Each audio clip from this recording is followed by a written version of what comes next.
कहानी शुरू 2135 से होती है, जब दुनिया की आबादी बहुत ज्यादा थी। तो एक स्पेसशिप को बनाया गया जिसका नाम एलिजियम था, जिस पर बहुत सारे लोग थे और उन्होंने दूसरे प्लेनेट पर जाना था। उस स्पेसशिप को कुछ वक्त के बाद एक मैसेज मिलता है कि जमीन पर रहने वाले लोग सब खत्म हो गए हैं और एलिजियम के लोग ही हैं जो अब तक जिंदा हैं। फिर कुछ वक्त के बाद हमें दिखाया जाता है कि एक आदमी अपनी स्लीपिंग चैम्बर में आंखें खोलता है, अपना मास्क उतारता है और जोर जोर से चीख रहा था, मगर कोई भी उसकी आवाज को नहीं सुनता।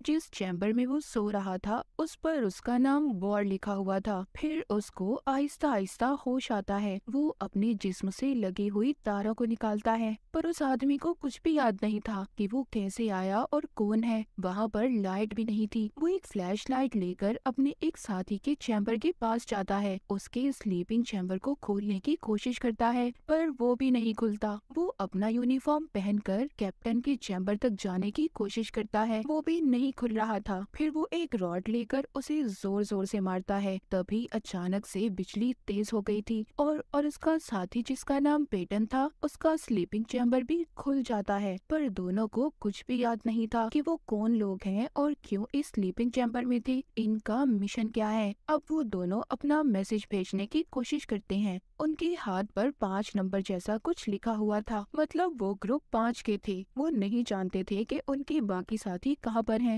तभी उनको ऊपर से कुछ आवाजें आती हैं और उस आवाज का पीछा करता हुआ ऊपर की तरफ जाता है, जबकि पेटन उसको जाता कंप्यूटर में देख रहा था। मगर जैसे ही वो ऊपर जाता है उसका सांस बंद हो रहा था। जब बॉर चेक करने के लिए लाइट जलाता है, वहाँ पर उनके तीसरे साथी की लाश पड़ी थी, जिसे देखकर ऐसा लग रहा था कि वो काफी साल पहले यहाँ पर मरा होगा। बॉर उससे डरकर नीचे की तरफ गिर जाता है। वो तीसरे डिपार्टमेंट में आ गया था। वहाँ पर भी बहुत सारे स्लीपिंग चैम्बर्स थे, पर वो वहाँ पर एक लड़की को देखता है। जब ये उस पर लाइट कर रहा था तो वो लड़की छुप जाती है। पेटन को भी अब बॉर के सिग्नल नहीं मिल रहे थे। वो वहाँ पर एक आदमी को भी देखता है, जिसको देखकर ऐसा लग रहा था कि उसने कई साल पहले खुद अपनी जान ली होगी। अचानक से वो लड़की आकर बॉर पर हमला करती है और उसको जूते उतारने का कहती है, पर जब वो ऐसा कर रही थी तभी ये दोनों एक बहुत ही खौफनाक आवाज सुनते हैं। वो लड़की तो डरकर भाग गई थी। बॉर वहाँ पर अजीब से क्रिएचर्स देखता है, मगर वो उन्हें देखकर चुप गया था और अपनी सांस को भी बंद कर लेता है। वो क्रिएचर बहुत ही ज्यादा खतरनाक था और जोर जोर से गुर्रा रहा था। तभी सिग्नल्स भी मिल जाते हैं और पेटन जोर से बॉर को आवाज लगाता है, पर यही आवाज क्रिएचर भी सुन लेता है और वो बॉर पर हमला कर देता है। पर किसी तरह बॉर उससे बच निकला था और अपने साथी पेटन से कहता है कि हमें रेस्क्यू टीम को जल्दी बुलाना होगा। वो इसको कहता है कि इस एनसीएम शिप को इसलिए डिजाइन नहीं किया गया कि हम इसको वापस ले जाएं। इसमें 60,000 लोग एक प्लेनेट पर जाने के लिए निकले थे, अब ये तो वहीं पर जाकर ही रुकेगा। तभी बॉर को कुछ पुरानी यादें याद आती हैं कि जब वो बहुत छोटा था और अपने माँ बाप के साथ टीवी देख रहा था, जिसमें बताया जा रहा था कि एक प्लेनेट पर लोगों को भेजा जाएगा जहाँ पर पेड़ पौधे हवा पानी सब कुछ बहुत अच्छा है और उनको एल्सियम शिप पर भेजा जाएगा। तभी उसको अपनी बीवी भी याद आती है। वो सोचता है अगर वो भी इस शिप पर है तो मुझे उसको बचाना होगा। पर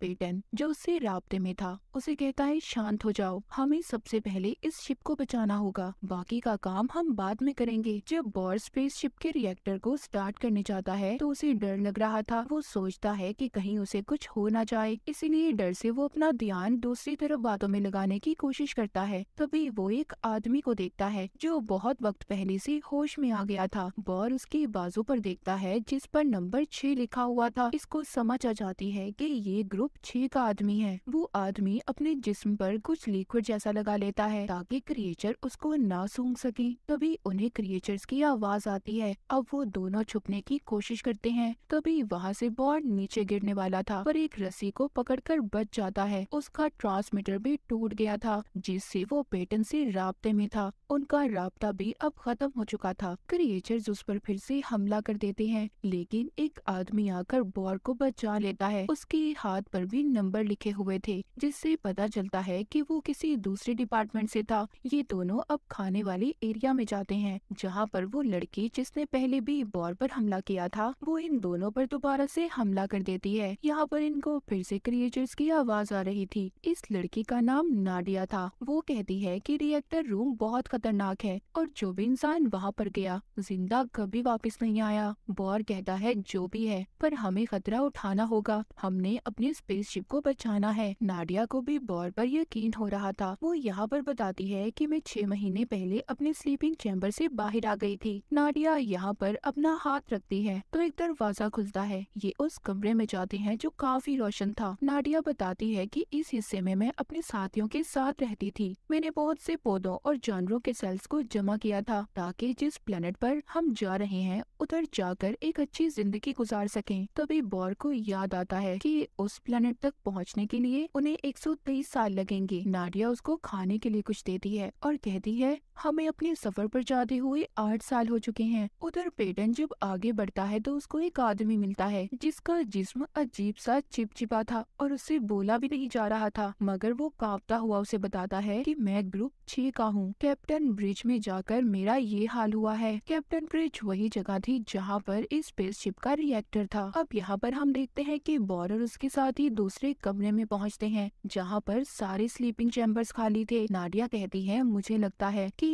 इनमें से भी इंसान वक्त से पहले जाग गए हैं जो अब क्रिएचर बन चुके हैं। जब ये थोड़ा सा आगे बढ़ते हैं तो एक वेंट में गिर गए थे जहाँ पर बहुत कीचड़ था। खैर बॉर नाडिया और खुद को बचा लेता है, पर यहाँ पर भी क्रिएचर्स आ गए थे जो इन पर हमला कर देते हैं। ये तीनों उनसे बचकर उन पर हमला करते हैं। एक क्रिएचर अपने नुकीले कांटों से इन पर हमला करने की कोशिश कर रहा था, पर ये बचकर यहाँ से भाग जाते हैं। दूसरी तरफ पेटन के पास एक आदमी आता है जो उसको बताता है कि मेरी टीम में जो कैप्टन था उसको बहुत बुरा पेंडोरम का दौरा पड़ा था। दरअसल पेंडोरम एक ऐसी बीमारी है जो सिर्फ एस्ट्रोनॉट को होती है। उनको अजीब तरह से दौरे पड़ते हैं और उनके जज्बात पहले से ज्यादा बढ़ जाते हैं। इसके साथ साथ नए जज्बात भी उनमें आने लगते हैं। वो कहता है वो मुझे मारने वाला था पर मैं किसी तरह बचकर भाग आया। पेटन को उस आदमी की बातें सुनकर यकीन नहीं हो रहा था। उधर बॉर के साथ ही एक जगह पर छुप जाते हैं। वहाँ पर इनको एक आदमी मिलता है जो इनको खाना बना कर देता है। वो भी अपने स्लीपिंग चैम्बर से कुछ वक्त पहले ही उठा था। यहाँ पर नाडिया सबको बताती है कि ये जो क्रिएचर्स हैं ये भी पहले इंसान थे मगर ये वक्त से पहले जाग गए। इनको सुलाने के लिए जिन दवाइयों का इस्तेमाल किया गया था उनका इन पर उल्टा असर हो गया और इसी असर की वजह से वो क्रिएचर्स बन गए। उधर पेटन के पास जो आदमी था वो उसको कहता है कि मुझे लगता है कि तुम्हें भी शायद पेंडोरम हो गया है। उधर वो आदमी जिसने बॉर और नाडिया को खाना खिलाया था वो भी उन्हें यही बात बता रहा था।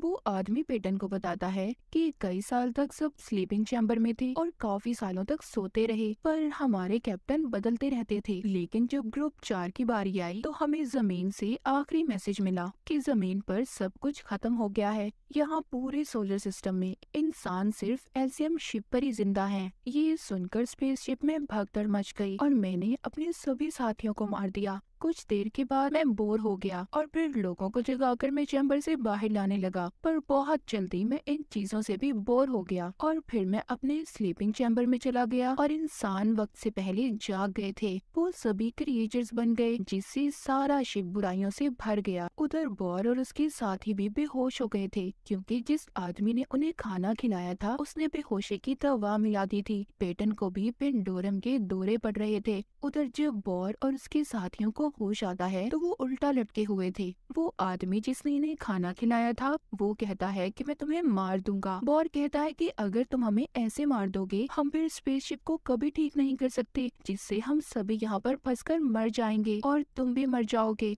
ये सुनकर वो आदमी बॉर और उसके साथियों को छोड़ देता है। बॉर और उसकी टीम अब आगे बढ़ते हैं। बॉर राब्ता करके पेटन से कहता है हमें जल्दी रिएक्टर को चलाना होगा, हमारे पास सिर्फ 47 मिनट हैं। अभी अपनी मंजिल की तरफ बढ़ रहे थे। जैसे ही ये आगे जाते हैं इन्हें एक बेबी क्रिएचर मिलता है जो चीख कर अपने माँ बाप को बुला रहा था।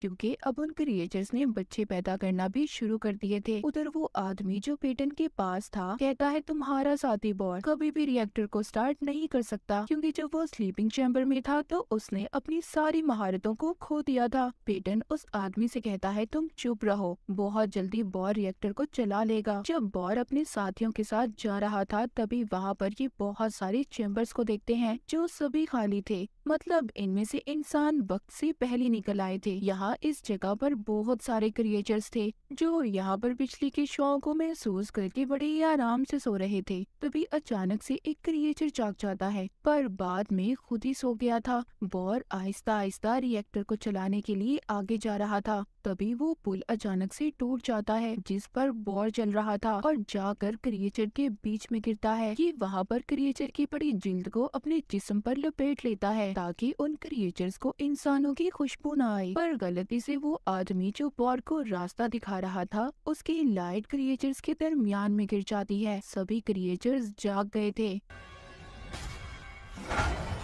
लेकिन बॉल जल्दी रिएक्टर की तरफ पहुंच गया था। वो रिएक्टर को जल्दी जल्दी चला देता है। वो आदमी जो बॉल को रास्ता दिखा रहा था जो उसका साथी था उन क्रिएचर्स पर अपने एक भाले से हमला करता है। जैसे ही वहाँ पर रिएक्टर चलता है उसके चलने से जितने भी क्रिएचर्स थे सब के सब शांत हो गए थे। वहाँ पर बॉर और नाडिया भी क्रिएचर से दूर भाग रहे थे। बॉर का तीसरा साथी जब क्रिएचर्स पर हमला करता हुआ आगे बढ़ रहा था तभी उसके सामने एक बेबी क्रिएचर आ गया था जो पहले तो बड़ी मासूमियत से उसे देख रहा था पर अचानक से उस पर हमला कर देता है, उसकी गर्दन काट देता है। उधर पेटन के पास जो आदमी था वो अपनी गन से उसे मारने की कोशिश कर रहा था पर तभी अचानक से उन दोनों के जिस्म आपस में जुड़ने लगते हैं और अचानक से वो आदमी गायब हो गया था जिसने पेटन को सारी कहानी सुनाई थी। वो आदमी जिसने बॉर और उसके साथियों को बेहोशी की दवा मिलाकर खाना खिलाया था वो यहाँ पर पेटन को कुछ बताना चाहता था पर पेटन उसको भी शूट करके मार देता है। तभी उधर बॉर और नाडिया भी आ गए थे। पेटन कैप्टन की चेयर पर बैठता है जो कह रहा था कि मैं पेटन नहीं हूँ। बॉर जब ये सुनता है उसके पास जाकर गन करके पूछता है। वो कहता है बताओ तुम कौन हो? कहता है मैं वो कैप्टन हूँ जिसको जमीन से आखिरी मैसेज मिला था और मैंने ये यहाँ पर सभी इंसानों को क्रिएचर्स बनाया है और मेरा ये काम 20 साल से चल रहा है पर फिर मैं बोर होकर दोबारा से अपने स्लीपिंग पॉड में चला गया, अपने नहीं तुम्हारे दोस्त कैप्टन पेटन के। वो कैप्टन बॉर से कहता है कि हमें अपने डर को कबूल कर लेना चाहिए और ऊपर से एक दरवाजा खोलता है। नाडिया जब ऊपर देखती है तो समझ जाती है कि ये तो बहुत पहले ही उस प्लेनेट पर पहुंच गए थे जो समंदर के बीच में है। तभी इनको पता चलता है कि ये स्पेसशिप में 123 साल से नहीं बल्कि 923 साल से फंसे हुए हैं। मतलब ये था कि वो इंसान जो अब क्रिएचर्स बन चुके हैं अगर वो 800 साल बाद जागते तो क्रिएचर्स कभी ना बनते। ये सब बातें सुनकर बॉर को पेंडोरम का दौरा पड़ता है। वो गलती से अपनी गन चला देता है, इससे शिप का एक हिस्सा खराब हो गया था और शिप के अंदर पानी आने लगता है। वो नाडिया को लेकर एक पॉट में चला गया था और उसे चला देता है। जो वो पॉट ऊपर की तरफ जा रहा था पानी की वजह से ये दोनों सांस नहीं ले पा रहे थे। कुछ देर के बाद उनका पॉट पानी के ऊपर पहुंच गया था। वो इतने सालों बाद जमीन को देखते हैं, उनके साथ साथ बाकी पॉट भी पानी के ऊपर आ गए थे। कैप्टन उधर ही एल्सियम शिप पर फंसा हुआ था। मतलब ये था जो पेटन बनकर अब तक बॉर के साथ था वो असल पेटन नहीं था बल्कि कोई और कैप्टन था। पेटन तो कब से मर चुका था और वो कैप्टन पेटन बनकर ये सब कुछ कर रहा था। इसी तरह बॉर और नाडिया इतने सालों बाद पानी पर पहुंचकर जमीन को देखते हैं और अपनी जिंदगी को शुरू करेंगे और इसी के साथ ये कहानी यहीं पर खत्म हो जाती है।